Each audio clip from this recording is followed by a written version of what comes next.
Welcome to the Bike Talk with Dave podcast. Thanks for tuning in.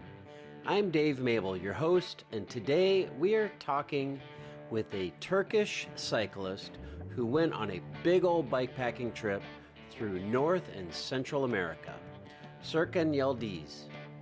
If you're listening to this podcast, you probably know what it's like to get ready for a cycling event, any event.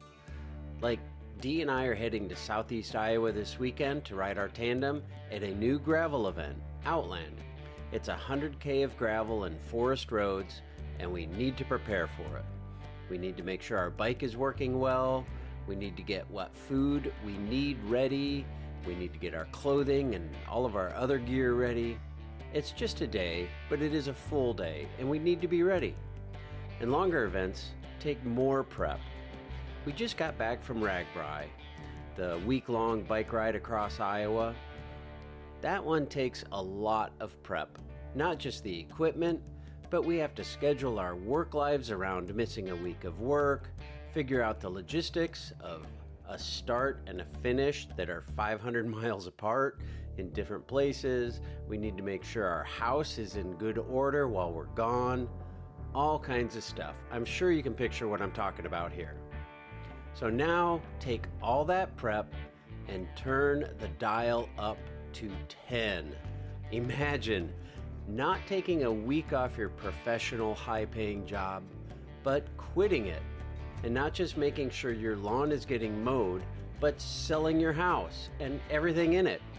Just keeping your bike and whatever you need to live off it. Not just for a day or a week or even a month, but at least a year, maybe more. Well, that's the kind of commitment that our guest, Serkan Yildiz, made while living and working at a great engineering job in Belgium. He sold all his stuff, flew to the US, and started riding down the West Coast. What an adventure. Serkan, welcome to Bike Talk with Dave. You've logged many kilometers in order to get on Bike Talk with Dave, and I appreciate that, and I'm super stoked to hear your story. Welcome to the podcast. I'm excited to have you on and hear about your trip. Yeah, thanks, Dave. Yeah, happy to be here. Thanks for having me. Always happy to talk about bikes and bike trips and everything in between. You seem like you're happy to talk about bike trips, and you seem like you're happy to take bike trips too, which is super cool. A sport that you found somewhat recently, which I think is kind of fun. But I need to tell people that we are obviously on a video chat, and you are calling in from Turkey at the moment, and you are 8 hours ahead of me, so you've got a good start on the day. And I'm curious, what's the weather? What are you sending us in 8 hours? What do we have to look forward to? Yeah, depends on where you are, but around here it's 4 p.m. right now. For you, it's about 9 a.m. I'm guessing. So you're looking for a little bit of hot temperatures outside with a hint of wind. There's a lot of windsurfing going on here. I'm at the west coast of Turkey, near Izmir. Oh, cool. So it's pretty hot around here. I took a little bit of longer bike ride 3 days ago, and I was a little bit overconfident because I crossed the deserts of Mexico. I thought I should be fine, and I took like a 9 and 10 hour ride with a lot of climbing. I think a 10 feet climbing elevation or something. It's forced me quite a bit. Yeah, I had to stop a lot of times and jump in the sea because the heat was a little hard to handle. It was surprising. Yeah, a lot of friends of mine just Wow. laughed at me. Across all these tough landscapes, Baja California, and then next to my father's house, I struggle. Nothing is to be That's underestimated. funny. Well, at least you had a nice home to finish your ride in and could hop in the shower and cool off. But we want to talk about the ride you took. I'm shocked. I'm going to put this in perspective. It's for us. It's the week before Ragbri. I don't know if you've heard of Ragbri, but it's a 1 week long bike ride across the state of Iowa, about 400 or 500 miles, depending on the year. And we plan for weeks and even months to get ready for Ragbri. My wife and I are actually hauling our own stuff this year, which is a big deal. I've never done that. I think I counted up. I think this is my 34th time I've done all or part of this ride. And Wow. we get ready. We get the right equipment. We take the time off work. We get the money we need to spend on breakfast, lunch, dinner, maybe a beer or two, um, and it's a big deal. And then we go back to our home. But you freaking sold everything you own, except for your bike, of course, and came over from Europe. You were working in Belgium at the time at a great job in a great industry, the aerospace industry. You're a engineer. Sold everything you own and came over to North America, Central America to ride for a year. And to me, that's just amazing that you would make that kind of a life change to come over and do what you did. So I'm curious what led you up to the point where you said, that's it, I'm diving in full body and selling all my stuff and going to North America and riding a ton of dirt. Yeah, good question indeed. Um, it has been like a couple of years in the making, and then small things led to that. You kind of like at first, like 11, 12 years ago, I emigrated to Belgium from Turkey to do my master studies. And then after that, all my priority was to get a job and then I'll be okay. And then I found a job in 3D printing because I was like really fascinated about the industry. The things they make, the design freedom is just a playground for an engineer. It's pretty good. Working on something new, industry is super small, so you get to have big impact on how it goes too. And then for a couple of years, it went okay. And then I worked 5 years, and then I got Belgian nationality as well. So I was then able to leave and come back whenever I wanted because as a non-European to come and work in Europe, you need a lot of paperwork.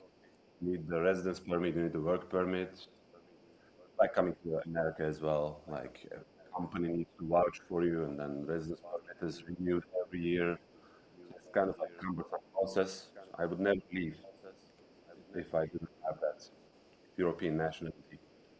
And as a European national, if you leave and you come back 1 year after, 2 years after, any country in Europe, you can start working without any paperwork. The next, basically. Hmm. So I had like a kind of comfortable situation. So I knew I could come back if I wanted. And at the back of my mind, I always thought like, okay, is this how I want to spend my life, working years and years and then not taking any chances or any risks because like comfort is good at first, but then you get comfortable and numb a little bit, and then the excitement goes away. Then you just like on a treadmill, go to work and come back, and do the weekends, wait for a vacation. And I found out like I more felt like if you go to a place for a week, two, you know nothing about the place. You just do the highlights, and have a good time, and come back. It's very hard to get to know the people in there, local cultures, the way of living in those very interesting places in such short time. So I was always thinking like, okay, maybe I can take a year because everybody in Europe is quite common to take a gap year, so called, after university or in between jobs. They take a year off or 2 years off, and then they go do some adventures and then get those experiences. But in Turkey, it doesn't exist. Basically, we just do the thing after the other. We do high school and bachelor's studies, master's, then worked, married, and have children, and before you know it, it's just like we're old. So I thought, okay, and I had the idea in my mind, like you said, I started cycling quite late, like during COVID, and it was almost like a love at first sight. So it kind of grew and grew. I started doing longer trips. I started commuting to work, which is a sizable commute, almost 40 kilometers one way and then 40 kilometers back. And then you have like a nice shower in the locker room in the company. Like you start fresh, and after a long day, it's to get on the bike, clear the head. And in Belgium, companies even pay to go to work by bike. Like they pay per kilometer, Oh, so it was a pretty good deal. So I was doing that, and then yeah, that's cool. yeah, pretty nice incentive to get people on the bike and a little bit more sustainable commute. We had a very nice road going there as well, like a completely bike lane along the canal. It's a very nice, chill road. You don't see the cars at all. So I had in my mind, like, what can I do? Like, I was a little bit dissatisfied with the current state of my life, even though I had everything that I could want, comfortable life, economically, financially, or health-wise, safety, everything was okay. And then I considered other choices. Like for 2 years, I clashed this big bike tour idea against others. So I could either go to another country, have the same job, or stay in the same country, do a different kind of job.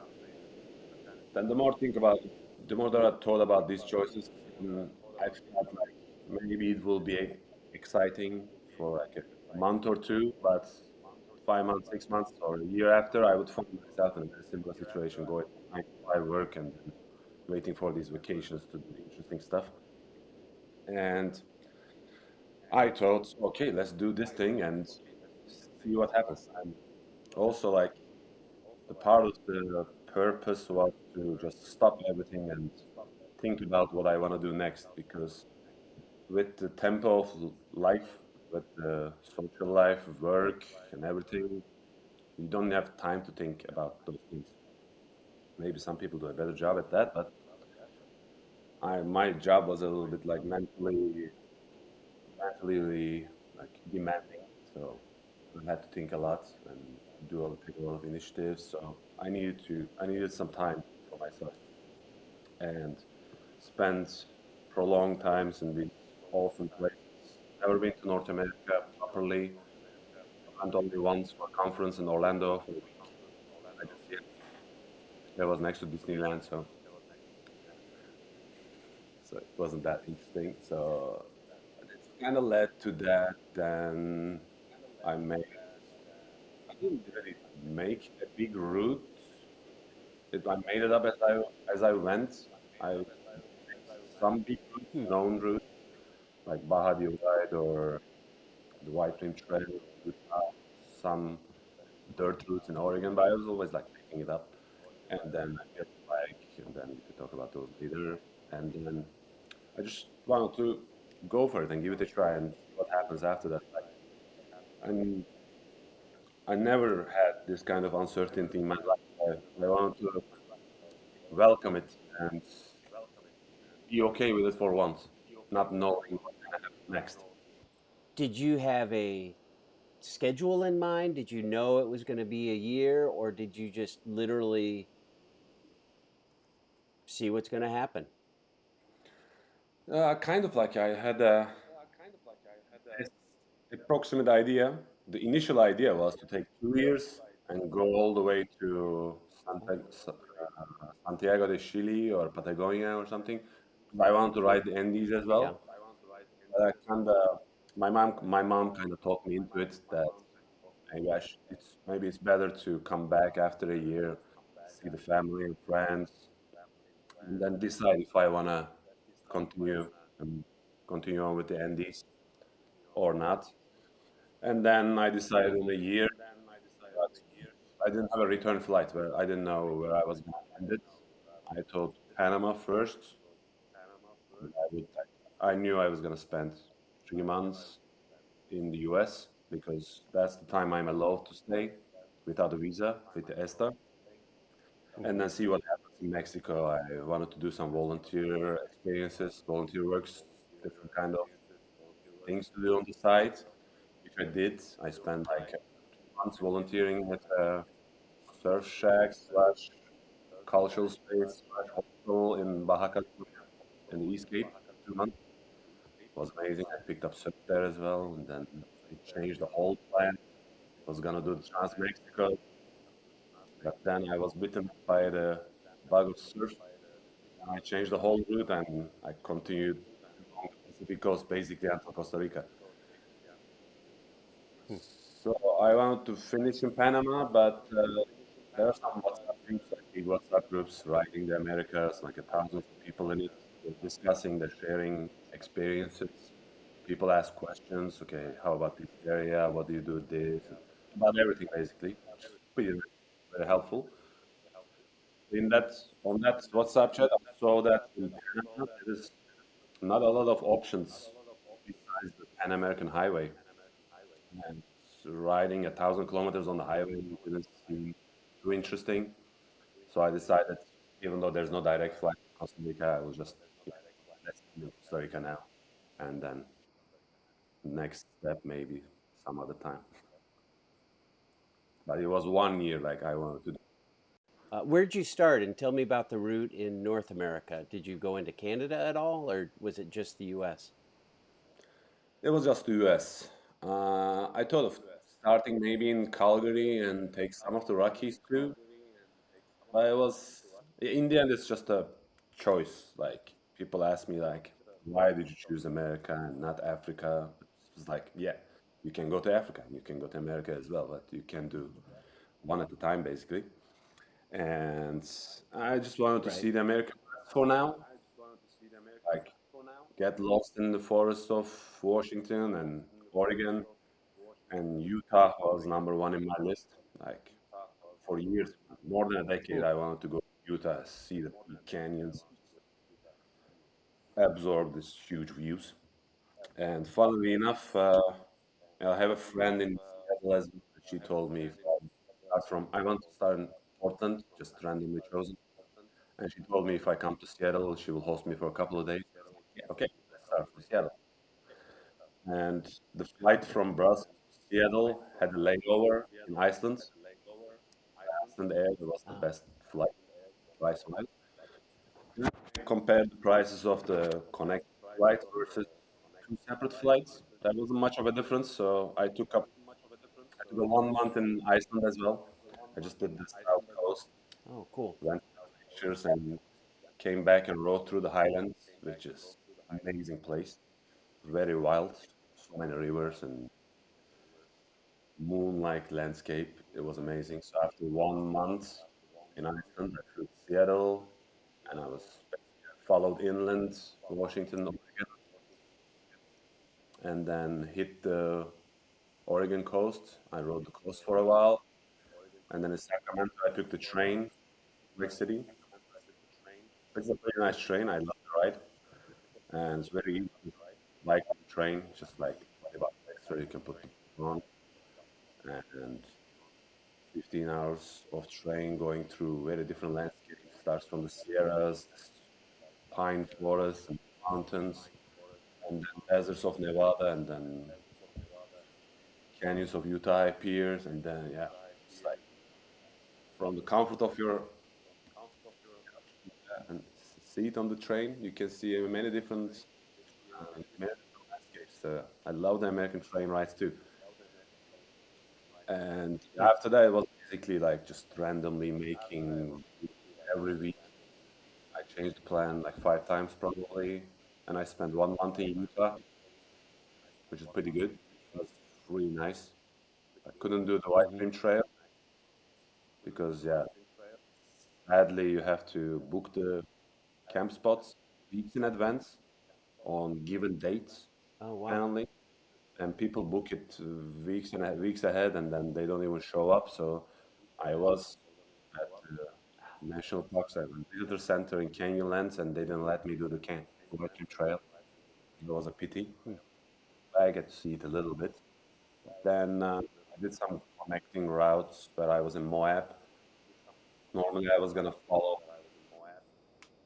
uh, highway, secondary roads to Monticello and then Monument Valley.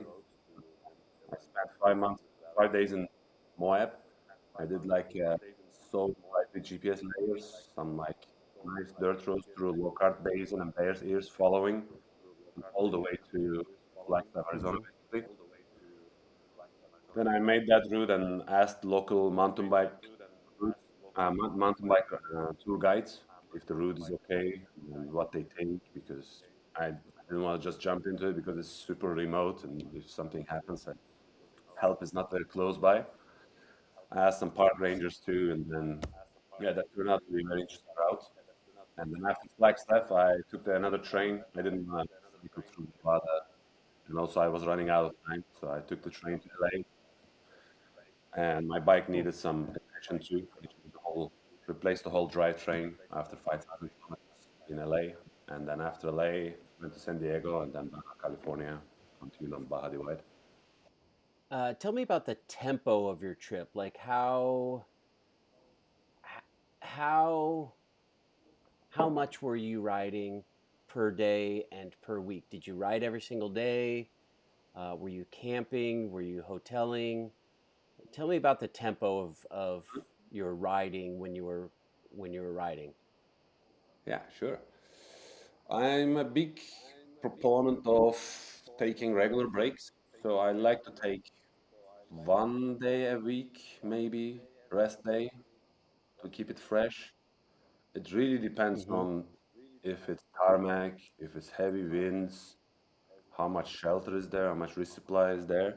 But like I was mostly wild camping. Wild camped or campsites. I camped all Iceland, all Oregon, and I didn't take a motel until California, I think, because in the US, the state parks are just amazing, man. So comfortable, especially in Oregon. There's a shower, there's a hiker biker space that you don't have to reserve ahead of time. Super cheap, $5, $10. So I was just state park hopping at some point, and in Oregon, it was mostly like bushwhacking slash just finding my food and water from the rivers and then just going through and camp wherever feels good. And I like to cycle about 6 hours a day maybe. And on the dirt, it's very hard to translate it to how much mileage you can take. It really changes.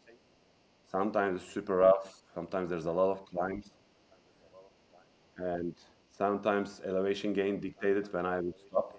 If I climbed 1,000 meters or 1,500 meters, I'm just like down for the day. Okay, let's just not push it too much and then stop. Mm-hmm.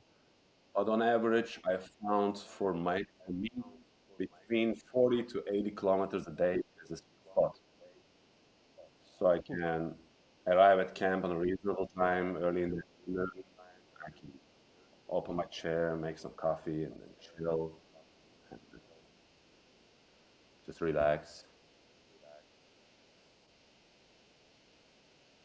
And afterwards, sometimes also, for example, in Utah, in that Lockhart Basin, there's a route.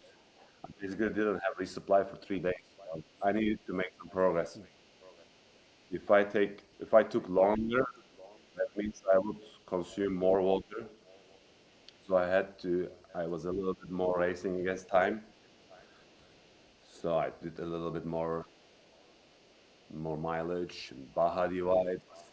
Super tough, but this is the hardest thing I did basically, not just cycling, because it's just like the landscape is so big. Best thing about the place is usually the worst thing.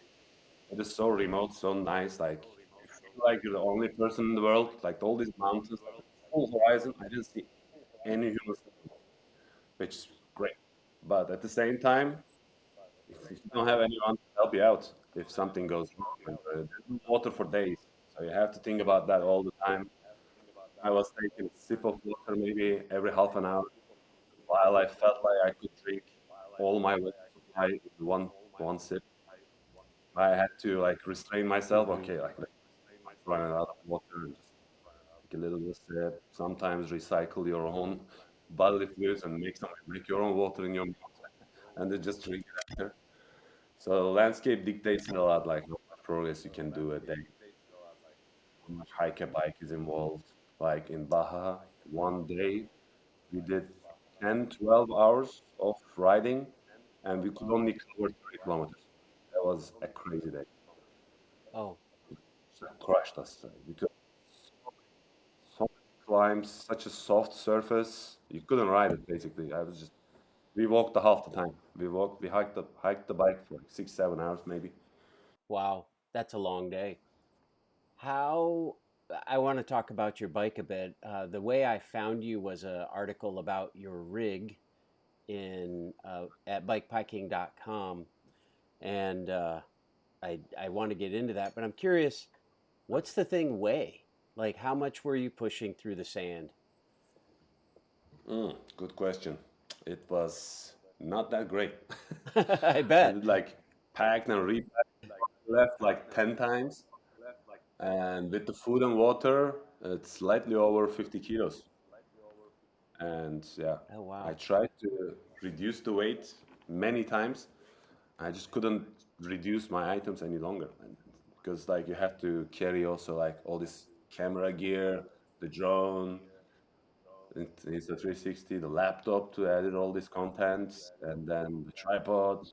And you need to take some winter clothes as well, some down pants, down jackets, balaclava, and summer clothes, and kitchen, camp equipment. That was crazy. Yeah, it was about 50 kilos. At first, I didn't believe it. I Th- thought before I weighed it for the first time in Belgium, I thought it would be like 30, 35 kilos, and I got on the scale. I thought the scale was broken, and I did some reference measurements, and it wasn't broken, sadly. And the bikes, for the load, like I had the roll-off hub, which weighs like a kilo and a half. Had the dynamo in the front. I had the racks. So with that, before any bags, it was already like 20, 21 kilos, the bike. So very wow. And difficult just to for do. context, 1 kilo is 2.2 pounds. So that's 100 pounds of bike and It's 100 water and pounds. food and camera equipment. I've got to say, man, like again, my wife and I are doing Ragbri. It's a week long. There's 10,000 people, 20,000 people. There's food every 3 miles. Um, we're sleeping in somebody's front yard or their basement. Like it's so posh. And we pulled our trailer. We're doing it with a trailer, not on our Yeah. bike. And yesterday we did our first test ride, like with the trailer full, and we're like, Hmm. "Whew, that's a lot of weight." And I have no camera equipment, no tripod, no water, no food. It's just our bedroll and our tent and our clothing. And we're like, oh my gosh, can we do this? And you've got 100-pound bike going through the sand, up and down mountains, through Baja California, through Oregon and Utah and Costa Rica, and my mind is just blown that you just kept moving forward. It's amazing to me. Yes, like every challenge is kind of different and it's all relative. By the way, the Ragbri sounds quite fun. I would love to join sometime, like with all these people socializing and riding It together for the whole week. Sounds like a blast. I should do that sometime, maybe in my next US trip. But you are human all body is, 100%. You are always welcome. indeed, I will seek you out. Maybe next year, who knows? Like human body is so capable. Like we underestimate ourselves all the time. Like at first, it was super difficult. And I started in Iceland. In first 2 weeks, weather was also it was mid-June, but it wasn't summer at all. Like it rained for 2 weeks straight, heavy winds. Then I was wearing wet clothes all the time, full rain gear, and my bike felt like super heavy. First climb I took, like I did some test rides. Like you always should test the whole setup to see how it feels and what you can eliminate, what you can add. But it was in Belgium and the Netherlands. So in the roll-off, you have 14 gears. I never used less than like smaller than the eighth gear. I think it was in the eighth gear the lowest in all Belgium and Netherlands. And the first turn I took in Iceland, I went straight to granny gear, like the first gear. And I couldn't push it. It's like, oh, Wow. how am I gonna do this whole year with this thing? And I found my first wild campsite. I had to push the bike through a meadow. I was grunting, screaming. It was like, oh. And I thought the whole night, like, what am I gonna do with this thing, with this bike? I should maybe give my laptop to someone, maybe send it back, the whole thing.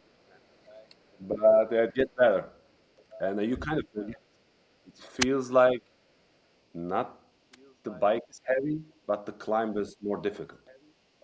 Unless you're doing a controlled experiment with a light bike next to you, the perspective shifts. You kind of start blaming the climb rather than the weight of the bike. And hike a bike is always painful, like the whole year.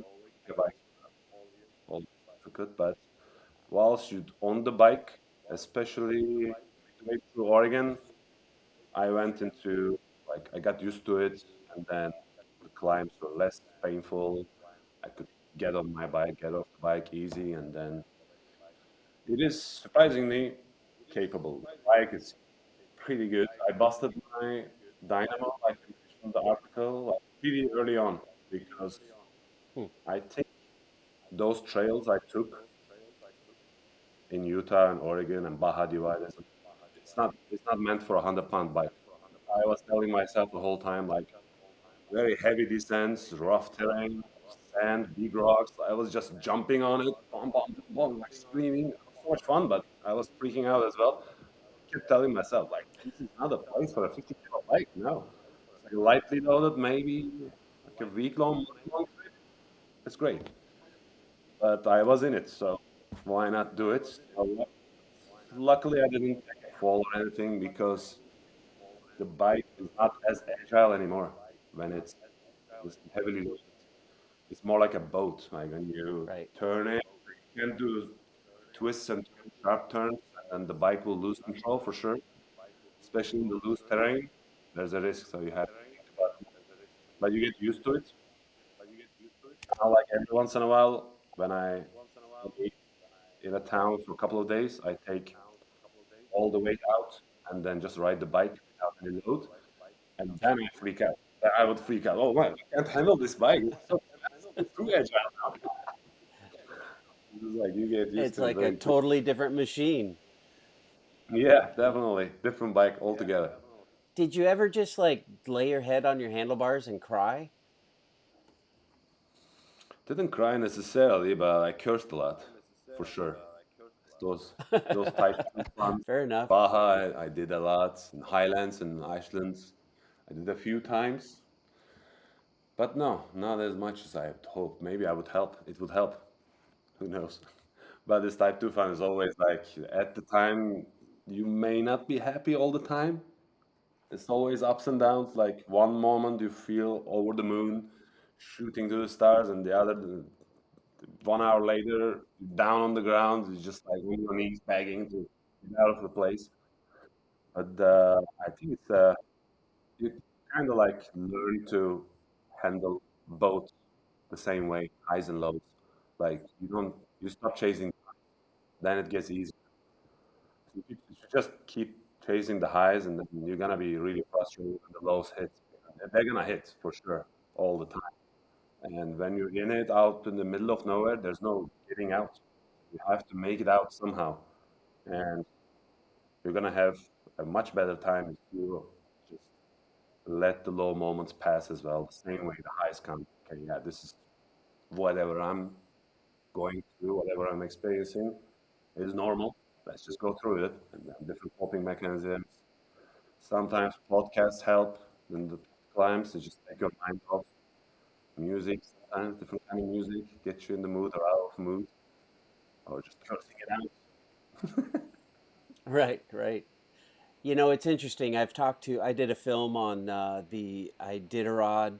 Trail Invitational, which is 1,000 miles through winter Alaska, um, on fat bike, on foot, or on skis.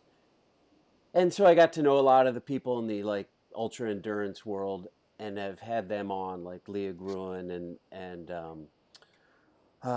Peter without an E and Steve Cannon.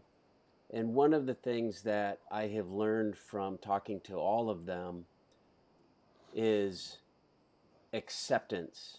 And once you just accept that where you are is reality, then it's a lot easier mentally to just keep going forward. If you're always dreaming of, I've got to get to Unicolete, I've got to get to Unicolete, and Mm-hmm. not accept that you've got 200 miles of the Yukon River before you get to Unicolete, then you're going to drive yourself crazy. But if you just accept that I'm just going to keep marching on the Yukon River until I'm done, it was much easier. And then I Yeah. remember John Logar, who finished with Peter without an E. He said, "How the whole key is how comfortable are you being uncomfortable? If you're Mm-hmm. comfortable being uncomfortable, you'll be fine. But if you're always dreaming of being comfortable, then again, that'll just play with your head." And I'm hearing you say the same thing in a different way. And it must just be the mentality you've got to like turn your brain into to just keep moving forward over that Mm-hmm. next ridge, through that next pile of sand. It's interesting. Yeah, 100% agree. Those views as well. It's like accepting where you are and just enjoy the process rather than thinking of the next moment of comfort or the destination. The remaining miles, those miles sometimes count down very slowly. You can't just like go Yep. on checking that up. Like I was climbing to the Nevada of Toluca in Mexico, near Mexico City, near a town in, called Toluca. It's like you climb to 4,200 meters. It's like 1,000 feet or something. So I had 5 kilometers left to climb. I thought it was just 5 kilometers, 5 kilometers climbing, nothing. And then I would ride half an hour, 45 minutes, and it's like, oh, 4.5 kilometers of climb remaining. It was like, those distances, they just don't go down. Better not check it. Right, right, right. I can actually relate to that. I did a race in Colorado once, and I looked down at it was my bike computer, and it said zero. I was going 0 miles per hour. I'm like, wait a minute, I'm moving, but I was going so slow it didn't even register. So yeah, I can relate to that. It can be Yeah, disheartening, but then you can also just enjoy the moment. yeah. Sometimes there's no other choice. Correct, And correct. choosing to be miserable about it's usually not so much fun. Right. And if you like being comfortable, and yeah, there's other things to do, so you can choose those. Like after the month of Oregon, I need a little bit comfort, so I just rode the Oregon coast and California, Northern California coast. It was Mm-hmm. so easy, just tarmac, many villages around, a lot of campsites, no resupply. So it's just for 1 month, I just cleared my head. Okay, yeah, comfort is nice too every once in a while. And then I Yep. go down into Utah then after another story. And then, yeah, for people who are seeking comfort, there's nothing wrong with that. Just they got to choose their battles differently, I think. It's always a Yeah. balance of what you can control and which sometimes you have to let go of control and just see what happens. Take minimal caution and then let the other parts of the story unfold. We can't control the weather, the landscape, what's gonna happen. Yep. 100%. Well, one of the things you did control was what bike you rode. And I find it interesting, and you talked about it in the bikepacking.com uh, article, which you wrote. Uh, you chose a steel bike, and Hmm. I want to put this in context. A friend of mine did what he calls the World Triathlon. He started at the head of the River Thames in England, and he swam all the way down the River Thames and then across the English Channel. Then he got on his bike in France and he rode across Europe into Asia, finished in Kathmandu, and then, of course, he finished his triathlon with the summit of Mount Everest, his world triathlon. That was Charlie Whitmack. Actually, as I'm saying that, I'm like, I gotta have that dude on. He's a good friend of mine. But Wow, yeah, you should. I helped him with. I've I helped him with his whole bike situation, and I was like, dude, you got to get a steel touring, low maintenance, simple bike for this journey across the Hmm. world. And he ended up going with a fancy carbon fiber special. He's like, no, I got to have fast. I got to get across there with, you know, brake lever, shift levers, all that stuff. I don't know how many times we shipped him new shift levers or a new derailleur or new this because he was out in the middle of nowhere in Wow. Kyrgyzstan or Kazakhstan, and like his shift lever would break, and it's like, dude, I told you, like, super simple. But he was out in the middle of nowhere, Kyrgyzstan, and you are coming to what I feel, of course, it's familiarities. I'm familiar with the United States. I even have been to Costa Rica. They just hosted a 750 person Grand Fondo, 30-mile an hour average down the main highway. So there's bike shops there, there's bike support there, all the way through.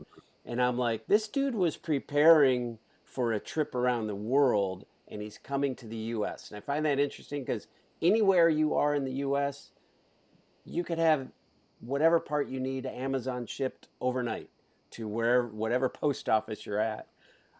Yet you went for exactly what I was telling Charlie to do, which is super heavy duty, super simple, dependable, and easy to fix. And I'm curious how you came to that decision, knowing you are coming to North and Central America, where there seems to be a high level of support for people like doing what you're doing. Hmm. Yeah, definitely. Yeah, your friend kind of took a little bit of risks for the sake of speed. But yeah, I would do the same, definitely, especially for the long haul. You would, I would want to reduce the chances of failure as much as possible. And then, because already there's a lot to think about doing a tour like this. Like, you think about the route all the time, the resupply all the time, your health and your safety, your surroundings, and you want to have fun too. So I wanted to reduce the number of things I have to think about. So I wanted to have like a very reliable and a fun bike that I need to Hmm. operate on it as less as possible. Because steel is like, as you said, very reliable. I like it very much because I'm a materials engineer. I don't like carbon fiber too much. Like, it You don't doesn't, like? I don't like it too much now. Like, it always Huh. is one crack lead to catastrophe failure. I saw so many mountain bikes like ripped in half. One ding of a small pebble stone, something, or one fall in the middle of nowhere, and then just start a crack, go through. Even your carbon floor, we take a risk all the time, anytime we go out. And steel over aluminum, I was not gonna do titanium because it's just like a little too pricey. And for titanium as well, it's wherever you buy it, who welds it, very important because any imperfection on the weld joints of titanium can have some failures, big failures. The person, the craftsman, needs to know what he's doing. But yeah, aluminum also, you can't fix it easily because it's crack prone. You can't weld it so easily. And still, like, if you're in the middle of Iran and then you have your chainstay broken, somebody can weld it very easily. So it was an obvious choice for Mm-hmm. me. And I love the look. Timeless classic, round tubes, and weight of the frame is actually not that much heavier than the aluminum because the wall thickness is Hmm. smaller compared to aluminum because it's stronger.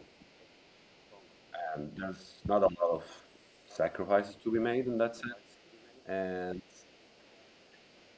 and it's very compliant. It bends a lot. I was freaking out a little bit. Have you ever ridden fully loaded steel bike? Uh, I mean, around a parking lot. I used to work in a bike shop, so I'd hop on somebody's bike, but I mean, it's heavy. I have So, one of my road bikes, racing bike is steel, and it's very compliant, comfortable. I love it. I love riding it, and I'll mhm. have it till I die. It's just like this lateral flex it has on the top tube. It freaked me out at first. When I talked with the guy I met in Iceland, he was riding a Surly fat bike. He also like told me about like, yeah, what do you think about the Hmm. lateral flex? I was like, okay, oh my God, is it normal? Because like when you shake the handlebar from side to side when you're riding, it just moves. It moves so much, like a couple of centimeters or something. My aluminum bike never Hmm. did that because it's less compliant, so it's kind of something normal, but it takes some getting used to. But yeah, for me it was good. Like also rigid fork. I didn't want to use a suspension fork to reduce the maintenance, and also you can hold more stuff on it. Like on that sense, a friend of mine has a Surly Ogre, and one of the eyelets in the fork got broken. Like basically the piece of the fork got broken in Ecuador, and they were able to weld a new eyelet on that. Hmm. So they were able to just take it to a regular uh, craftsman shop, welding joint, weld joint, and then they will fix it for you. If it wasn't steel, that wouldn't be possible. And in that sense, also like I Hmm. didn't want to use any fancy components like hydraulic brakes or electronic shifting or something. I wanted to use one of the gear hubs, pinion or roll off, because it's so easy to maintain. Just an oil change every 5,000, 7,000 kilometers. I changed on ones, so you don't need to clean the cassette all the time, especially when you're going through dirt and mud. Chain Right. lasts longer too because it's always aligned straight. Because the trailer it bends Hmm. from side to side when you shift, and you can like the one full rotation of the wrist. You can change 8, 10 gears. You get stuck on the climbs, which is like saved my life a lot of times, Wow. like in Utah or Baja, or also like in Highlands in Iceland, because there are like so many glacial rivers there. There's like downhill coming, and then you cross a river, come to an almost full stop, and the very steep hill follows right afterwards. So like you're on a high gear coming down the downhill, you cross the river, and you have to change the gears very quickly, otherwise you get stuck on a climb with dirt. So you just like change from 10th gear to the first gear with one motion, one twisting motion, Hmm. you can continue the climb. So it made my life very easy. What's the one thing you would have changed that you wish you would have done different? On the bike in general, Yeah. actually, not all that lot. I switched. I got a smaller chainring after the lay because I had 18 to 36, and it wasn't that good for climbing. And I knew in Baja I would Hmm. have a lot of steep climbs, so I changed that. Besides that, not all that much. I think the minions, I was a little bit of overkill. I think I got the 3-inch minions in the front and the 2.6 in the back. It was just too much. For Baja, it was good, Hmm. but I got stuck with it for like 5,000 kilometers after that. And in mainland Mexico and Central America, there's a lot of, Why couldn't you change after Baja? the tire was still good, and I didn't want to pay for a new tire, basically. So I just like stuck with it, and like a lot of white Fair enough, man. distance. Fair enough. And it was freaking a lot of people out because like with this big tread profile, 3-inch tires in the front, people were like getting really surprised. Like, man, your front tire is like a motorbike. It looks like a dirt bike tire, basically. It's like huge. I would change that, I think. Other than Hmm. that, the bike handled it very well. Like, it was so comfortable. The handlebar, the ergo handlebar, I was just on the easier parts, I would just rest my hands on it, and then the elbows on the grips, I would just chill, not holding, and then just rest my hands and just enjoy the scenery. And Hmm. you can get a little bit more aero too, and it's like headwinds or going down hills. So that made my life very easy. But I'm very happy with the setup in general. Couple bags I would change. Yeah. I think for the front, the handlebar bag, I will get a more. Hmm. It was a very nice bag from Swift, Zeitgeist. It's very popular in the US, I'm guess. But you have to do four motions to open it and get the camera out. So you have to do unbuckle three buckles, and then undo a harness and take the camera out, and then put it back in and do all the buckles again. So it's really cumbersome. A lot of times I was just too lazy to take the camera out. I missed a lot of shots for that. So maybe like a magnet cap, something. Take it out. You mentioned your camera, and you are a great photographer. I want to point people to your Instagram. Um, and you took so much equipment. Did you do any Landscape. video? I know you had a drone. How much video Thank did you you very much. do?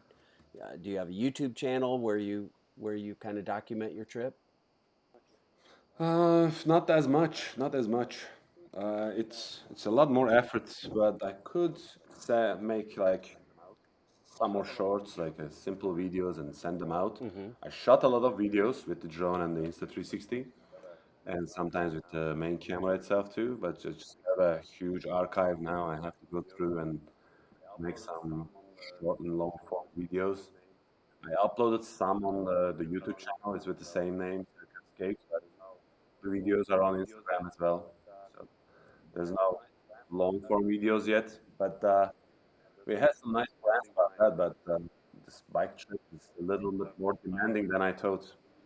I thought I would have more time and energy in the evenings to go through the videos and edit. And then I have musician friends that we talked about like original soundtrack. We're gonna watch the video and make a soundtrack of it, just compose it on the spot. Do that hopefully at some point, but it didn't happen yet.